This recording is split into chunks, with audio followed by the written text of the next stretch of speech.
This is my presentation on spina bifida in the classroom. What is spina bifida? Spina bifida is a birth defect. When the child is born, the bones of the spinal column are not closed as they should be. This results in both a physical disability and a neurological disability. Characteristics of spina bifida. Oculata is the mildest form of spina bifida and the most common. A layer of skin covers the opening in the vertebrae.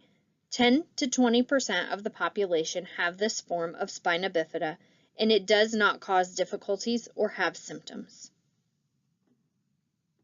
Meningococcal spina bifida occurs when spinal fluid and parts of the spinal cord come through the vertebral opening. The opening may or may not be covered with skin. People who have this type of spina bifida have varying symptoms. Some individuals have no symptoms and others have paralysis and little to no control of their bladder and bowels.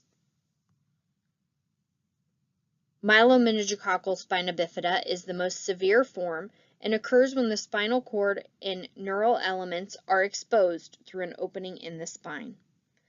This form of spina bifida can cause paralysis in the body parts below the opening. The individual may not be able to walk. Implications in school for a student with spina bifida. Students with spina bifida have more difficulties in math as the skills become more abstract. They also may need more time to perform tasks and may use strategies that are not most effective. Students with spina bifida have difficulties with attention and are often also diagnosed with ADHD. They struggle to start tasks, stay focused to finish tasks, and in organizing. This becomes more impactful as they get older. Students with spina bifida may have shunts in place to help drain fluid around their brain. Know the things to look for that may indicate a problem.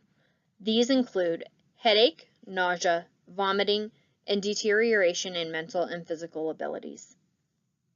Students with spina bifida have difficulties processing, which makes it difficult for them to use past social experiences as a basis for improving social skills. Students with spina bifida have mobility issues of various degrees.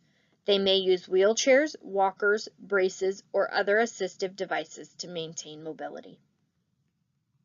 Children with spina bifida often experience fatigue easier than their typical peers and may need more time to rest during the day. Sight word reading and decoding are often easier for kids with spina bifida and may mask reading comprehension difficulties in later grades. Needs of students with spina bifida. Children with spina bifida usually have poor motor skills, and this impacts their ability to move, use tools for various activities and life skills, reading and writing. Children with spina bifida need help developing social skills.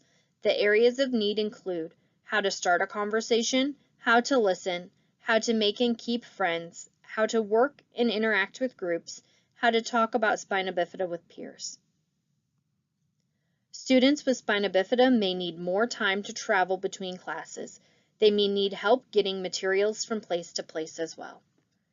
Students with spina bifida struggle with comprehension, sequencing, and memory. This can affect all areas of academics.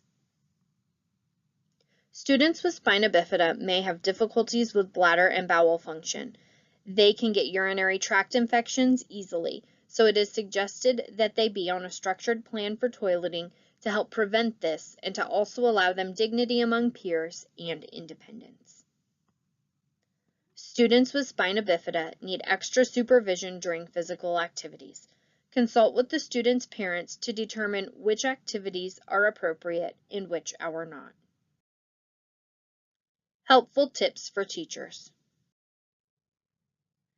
Help the student develop social skills by giving positive feedback, finding opportunities for the student to be included in structured activities, having the same expectations for responsibility as typical peers, and allowing for successes and failures.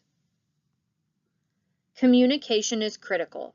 communication within the school, between all people working with the student, both formally and informally, communication between the home and school, like daily behavior logs, phone calls, and emails, communication between community service agencies, home, and school to ensure consistency with approaches. Students with spina bifida may miss school due to medical appointments. Make sure you have a plan in place to provide work to the student either while they are gone or when they get back to ensure they do not fall behind. Have a peer helper or friend assist. Make sure the student has access to all areas of the school and classroom that are going to be needed during the day. If the student is in a wheelchair, make sure all items are at the level the student can reach. Also, make sure the classroom is arranged in such a manner that a student is able to access all areas with mobility devices, such as walkers, braces, and wheelchairs. Encourage students to think out loud when they are struggling with a concept. This allows the teacher to hear the thought process and help guide and correct errors as they are being made. Meet early in the year with parents to learn specific behaviors or warning signs you need to be cautious of. Learn strategies and ideas they have that work at home that can carry over to school. Use literature in your classroom that includes characters with spina bifida to help everyone learn more and become more comfortable. In The Hotel Between, a 12-year-old discovers a magical hole that he hopes will help him find his brother and help his sister with spina bifida. In Miracle in Lane 2, a child with spina bifida looks for a sport he can be good at, which leads him to the National Soapbox Derby Championship. This one is based on a true story. Collaborate with parents before a field trip to make sure you have considered and planned for all potential hazards so that the student is able to safely and successfully participate. Give the student a home base or a key person with who the student can check in with weekly or as needed. This person can help the student with setting goals, planning for classes or activities, and solving problems. Make sure you are including everyone on the team with any needed information as it happens and becomes available. Develop a set way to do this and make sure the parents, outside service providers, and support staff or related arts teachers in the school are a part of this communication. Invite the parents or the student to share with peers information they would like them to know about their disability if they are comfortable doing so.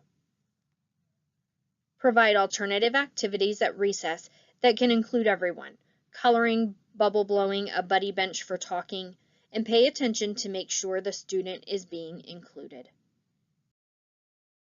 Additional resources. This is the Kids Health website. It has information for kids about spina bifida and life using a wheelchair. It's written using kid-friendly language, and it also has a section for educators and additional information about teaching social skills. This section is broken up by grade level groups. This website has information about what spina bifida is, what life is like for those with spina bifida, and what research is being done on spina bifida. There are sections and resources for parents, caregivers, educators, and people who have spina bifida on a huge variety of topics. There is a helpful reference sheet for educators broken down by subject and grade level for areas the student may need additional help in. This website has a list of implications for students with spina bifida, and it breaks them down by area, social, emotional, planning, and instruction, with suggestions on how to plan to make the student successful.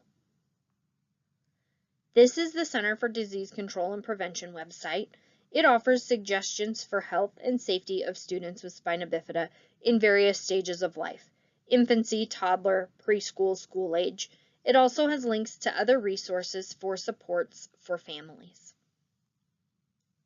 This website is from the National Institute of Neurological Disorders and Stroke, and it gives information about the different kinds of spina bifida, the causes, how it's diagnosed, what treatment looks like, and what the prognosis of spina bifida is for individuals.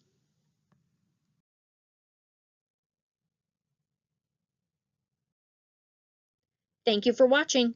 Please see the comments for the additional resources on spina bifida in the classroom.